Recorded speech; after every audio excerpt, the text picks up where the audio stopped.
Pour assurer l'entretien de votre véhicule, vérifiez régulièrement les niveaux de liquide tels que l'huile moteur, le liquide de refroidissement ou de frein. Notez que le contrôle des niveaux de liquide doit s'effectuer sur un terrain plat, moteur arrêté et froid.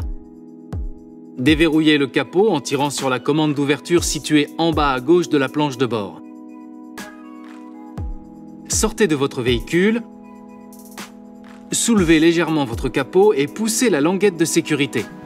Le capot se décrochette. Relevez alors votre capot.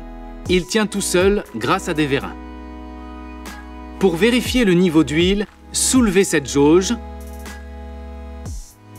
essuyez-la avant de la réintroduire dans son logement jusqu'en butée, puis soulevez la jauge de nouveau. Le niveau d'huile doit se trouver entre les indicateurs mini et maxi.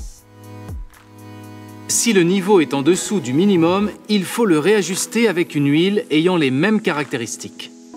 Pour compléter le niveau d'huile, dévissez ce bouchon et remplissez. Le réservoir de liquide de refroidissement se trouve ici. Le niveau de liquide doit se situer entre les indicateurs mini et maxi. Complétez le niveau si nécessaire. Pour assurer à votre moteur une protection anti-gel et anti-corrosion du circuit de refroidissement, utilisez uniquement des produits agréés Renault.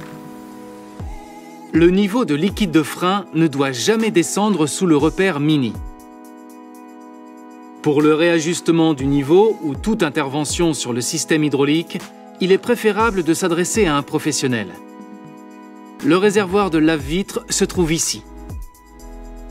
Pour le remplir, ouvrez le bouchon et remplissez-le jusqu'à ce que le liquide apparaisse. Utilisez systématiquement un liquide lave-vitre adapté. Notez que la batterie ne nécessite aucun entretien. Vous ne devez ni l'ouvrir ni ajouter de liquide. Si vous devez la remplacer, faites appel à un représentant de la marque. Enfin, pour refermer votre capot, veillez à bien l'accompagner vers le bas en le tenant par le milieu, puis lâchez-le à 30 cm environ de la position fermée. Il se verrouille alors automatiquement sous l'effet de son poids.